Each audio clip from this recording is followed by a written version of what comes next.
ओम शांति। 22 सितंबर 2025 के ईश्वरीय महावाक्य पहले सुनते हैं मुरली के मुख्य पॉइंट्स।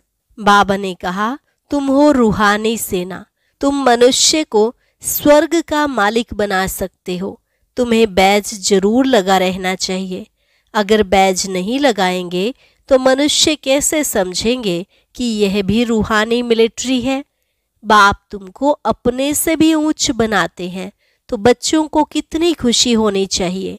फिर बाबा ने कहा, तुम इस दुनिया में सर्वोत्तम ब्राह्मण कुलभूषण हो।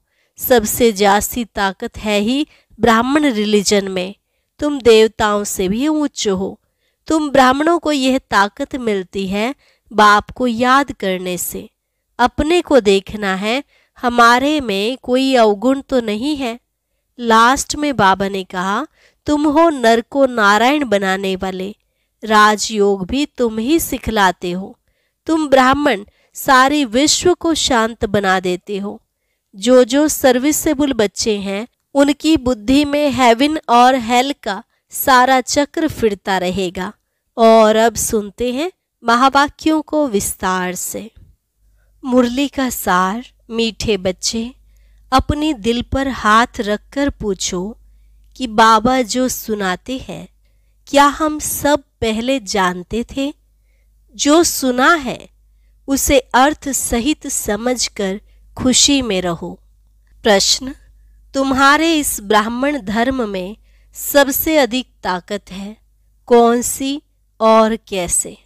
उत्तर, तुम्हारा यह ब्राह्मण धर्म ऐसा है जो सारे विश्व की सद्गति श्रीमत पर कर देते हैं। ब्राह्मण ही सारे विश्व को शांत बना देते हैं। तुम ब्राह्मण कुलभूषण देवताओं से भी ऊंच हो। तुम्हें बाप द्वारा यह ताकत मिलती है। तुम ब्राह्मण बाप के मददगार बनते हो। तुम्हें ही सबसे बड़ी प्राइज मिलती है। तुम ब्रह्मांड के भी मालिक और विश्व के भी मालिक बनते हो। ओम शांति। मीठे मीठे रूहानी सिकिलधे बच्चों प्रति रूहानी बाप बैठ समझाते हैं। रूहानी बच्चे जानते हैं रूहानी बाप एक ही बार हर 5000 वर्ष के बाद आते हैं। जरूर कल्प नाम रख दिया है जो कहना पड़ता है। इस ड्रामा की अथवा सृष्टि की आयु 5000 वर्ष है। यह बातें एक ही बाप बैठ समझाते हैं। यह कभी भी कोई मनुष्य के मुख से नहीं सुन सकते हैं। तुम रूहानी बच्चे बैठे हो, तुम जानते हो बरोबर हम सभी आत्माओं का बाप वह एक है। बाप ही बच्चों को बैठ अपना परिचय देते हैं जो कोई भी मनुष्य मात्र नहीं जानते। कोई को पता नहीं गॉड व ईश्वर क्या वस्तु है। जबकि उनको गॉड फादर बाप कहते हैं तो बहुत प्यार होना चाहिए। बेहद का बाप है तो जरूर उनसे वर्षा भी मिलता होगा। अंग्रेजी में अक्षर अच्छा कहते हैं हेवनली गॉड फादर। हेवन कहा जाता है नई दुनिया को और हेल कहा जाता है पुरानी दुनिया को। परंतु स्वर्ग को कोई जानते नहीं। सन्यासी तो मानते ही नहीं। वे कभी ऐसे नहीं कहेंगे कि बाप स्वर्ग का रचयिता है। हेवनली गॉड फादर, यह अक्षर बहुत मीठा है और हेवन मशहूर भी है। तुम बच्चों की बुद्धि में हेवन और हेल का सारा चक्र सृष्टि के आदि मध्य अंत का बुद्धि में फिरता है। जो सर्विसेबल हैं सभी तो एक रस सर्विसेबल नहीं बनते हैं। तुम अपनी राजधानी स्थापन कर रहे हो। फिर से तुम कहेंगे हम रूहानी बच्चे बाप की श्रेष्ठ ते श्रेष्ठ मत पर चल रहे हैं। ऊंच ते ऊंच बाप की ही श्रीमत है। श्रीमद् भगवत गीता भी गाई हुई है। यह है पहले नंबर का शास्त्र। बाप का नाम सुनने से ही झट वर्षा याद आ जाता है। यह दुनिया में कोई भी नहीं जानते कि गॉड फादर से क्या मिलता है। अक्षर कहते हैं प्राचीन योग, परंतु समझते नहीं कि प्राचीन योग किसने सिखाया? वो तो श्री कृष्ण ही कहेंगे, क्योंकि गीता में श्री कृष्ण का नाम डाल दिया है। अभी तुम समझते हो बाप ने ही राजयोग सिखाया, जिससे सब मुक्ति जीवन मुक्ति को पाते हैं। यह भी समझते हो भारत में ही शिव बाबा आया था, उनकी जयंती भी मनाते हैं। परंतु गीता में नाम गुम होने से महिमा भी गुम हो गई है, जिससे सारी दुनिया को सुख शांति मिलती है। उस बाप को भूल गए हैं। इनको कहा ही जाता है एकज भूल का नाटक। बड़े ते बड़ी भूल यह है जो बाप को नहीं जानते। कभी कहते वह नाम रूप से न्यारा है, फिर कहते कच्छ मच्छ अवतार है, ठिक्कर भीतर में है। भूल में भूल होती जाती है, सीढ़ी नीचे उतरते जाते हैं, कला कम होती जाती है, तमो प्रधान बनते जाते हैं। ड्रामा के प्लान अनुसार जो बाप स्वर्ग का रचयिता है, जिसने भारत को स्वर्ग का मालिक बनाया, उनको ठिक्कर भीतर में कह देते हैं। अभी बाप समझाते हैं तुम सीढ़ी कैसे उतरते आए हो, कुछ भी किसको पता नहीं है। ड्रामा क्या है पूछते रहते हैं। यह दुनिया कब से बनी है, नई सृष्टि कब थी, तो कह देंगे लाखों वर्ष आगे। समझते हैं पुरानी दुनिया में तो अभी बहुत वर्ष पड़े हैं। इसको अज्ञान अंधियारा कहा जाता है। गायन भी है, ज्ञान अंजन सतगुरु दिया, अज्ञान अंधेर विनाश। तुम समझते हो रचयिता बाप जरूर स्वर्ग ही रचेंगे। बाप ही आकर नरक को स्वर्ग बनाते हैं। रचयिता बाप ही आकर सृष्टि के आदि मध्य अंत का ज्ञान सुनाते हैं। आते भी हैं अंत में, टाइम तो लगता है ना। यह भी बच्चों को समझाया है, ज्ञान में इतना समय नहीं लगता है जितना याद की यात्रा में लगता है। 84 जन्मों की कहानी तो जैसे कहानी है। आज से 5000 वर्ष पहले किन्हों का राज्य था, वह राज्य कहाँ गया? तुम बच्चों को अब सारी नॉलेज है। तुम हो कितने साधारण, अजामिल जैसे पापी, अहिल्याएं, कुब्जाएं, भिलनियां, उनको कितना ऊंच बनाते हैं।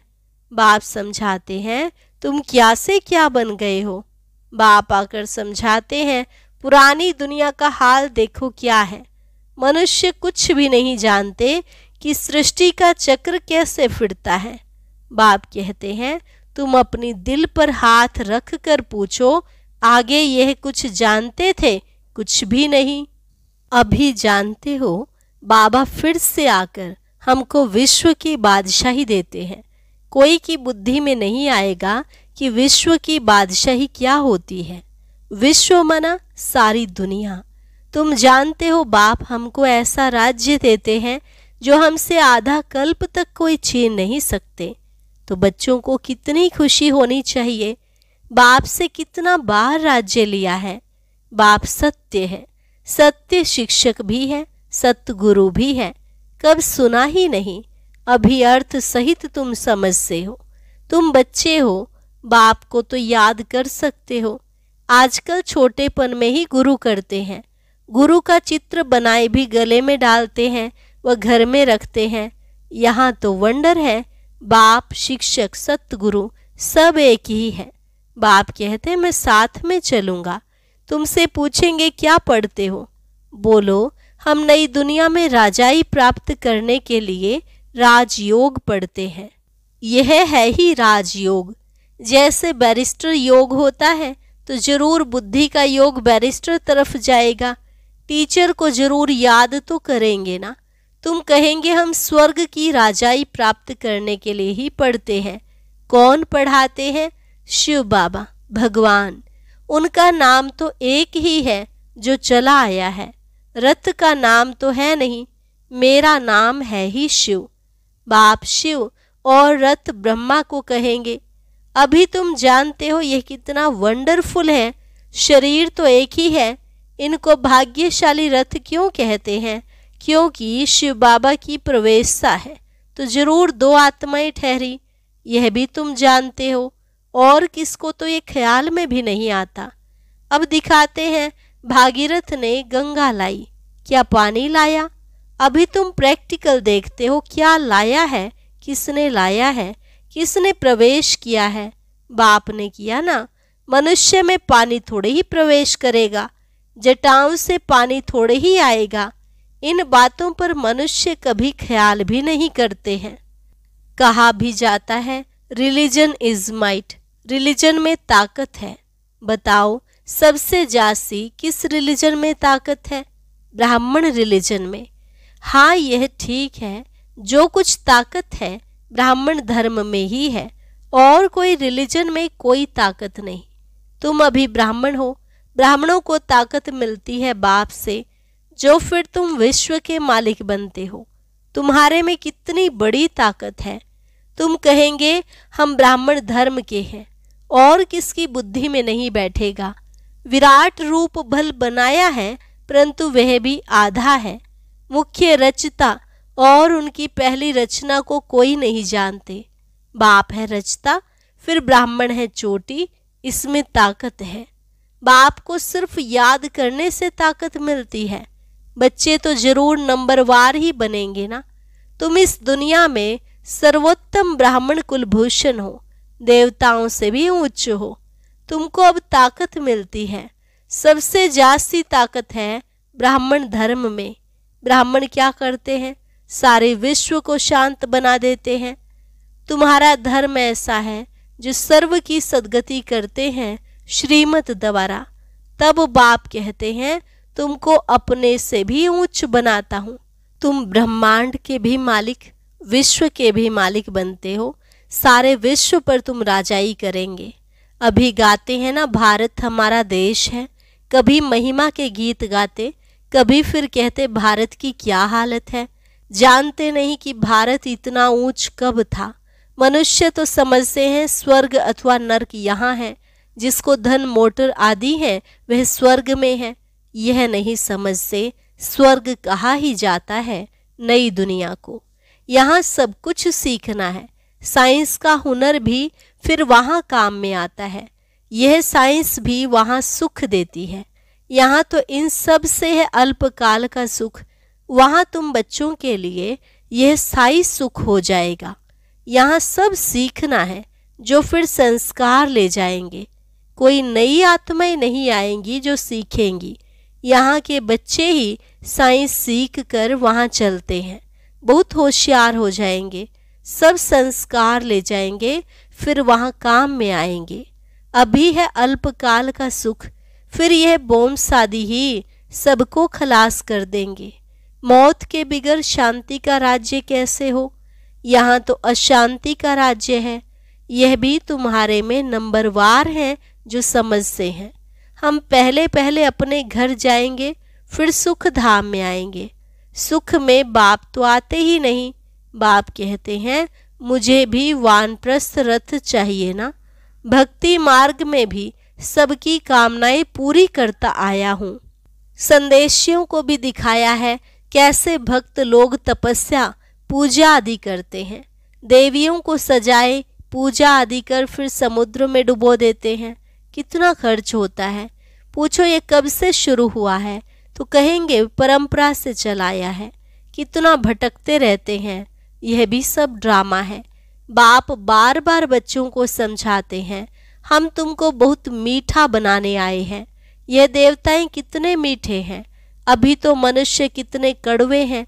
जिन्होंने बाप को बहुत मदद की थी उन्हों की पूजा करते रहते हैं।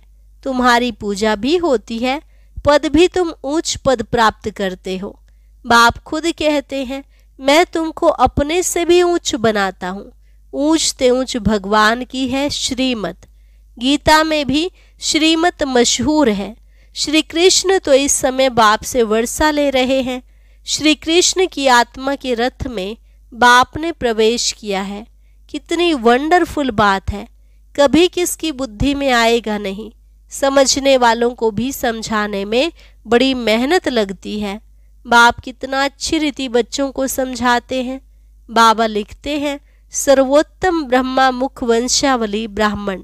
तुम उच्च सर्विस करते हो, तो ये प्राइज मिलती है। तुम बाप के मददगार बनते हो तो सबको प्राइज मिलती है, नंबरवार पुरुषार्थ अनुसार। तुम्हारे में भी बड़ी ताकत है। तुम मनुष्य को स्वर्ग का मालिक बना सकते हो। तुम रूहानी सेना हो। तुम यह बैज नहीं लगाएंगे तो मनुष्य कैसे समझेंगे कि यह भी रूहानी मिलिट्री है। मिलिट्री वालों को हमेशा बैज लगा हुआ होता है। शिव बाबा है ही नई दुनिया का रचयिता। वहाँ इन देवताओं का राज्य था, अब नहीं है। फिर बाप कहते हैं मन मना भव, देह सहित सब संबंध छोड़ मामेकम याद करो। तो श्री कृष्ण की डायनेस्टी में आ जाएंगे।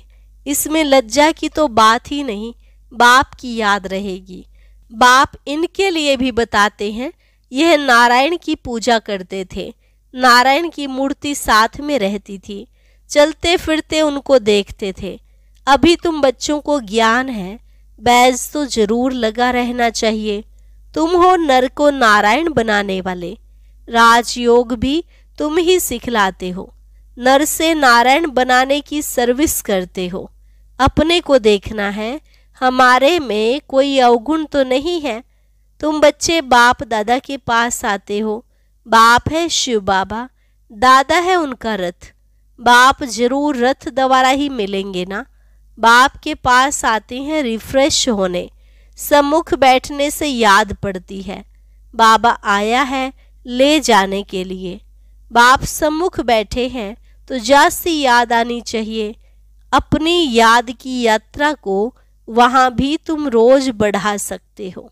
अच्छा, मीठे मीठे सिकिलधे बच्चों प्रति मात पिता बाप दादा का याद प्यार और गुड मॉर्निंग। रूहानी बाप की रूहानी बच्चों को नमस्ते। रूहानी बच्चों की रूहानी बाप दादा को नमस्ते नमस्ते, गुड मॉर्निंग, शुक्रिया बाबा, शुक्रिया। धारणा के लिए मुख्य सार, अपने को देखना है कि हमारे में कोई अवगुण तो नहीं है। जैसे देवताएं मीठे हैं ऐसा मीठा बना हूँ। बाप की श्रेष्ठ ते श्रेष्ठ मत पर चल अपनी राजधानी स्थापन करनी है। सर्विसेबल बनने के लिए सृष्टि के आदि मध्य अंत का, हेवन और हेल का ज्ञान बुद्धि में फिराना है। वरदान, खुदाई खिदमतगार की स्मृति द्वारा सहज याद का अनुभव करने वाले सहज योगी भव। खुदाई खिदमतगार की स्मृति द्वारा सहज याद का अनुभव करने वाले सहज योगी भव। खुदाई खिदमतगार अर्थात जो खुदा व बाप ने खिदमत सेवा दी है, उसी सेवा में सदा तत्पर रहने वाले। सदा यही नशा रहे कि हमें स्वयं खुदा ने खिदमत दी है। कार्य करते हुए जिसने कार्य दिया है उसको कभी भूला नहीं जाता। तो कर्मणा सेवा में भी यह स्मृति रहे कि बाप के डायरेक्शन अनुसार कर रहे हैं, तो सहज याद का अनुभव करते सहज योगी बन जाएंगे। स्लोगन, सदा गॉडली स्टूडेंट लाइफ की स्मृति रहे तो माया समीप नहीं आ सकती।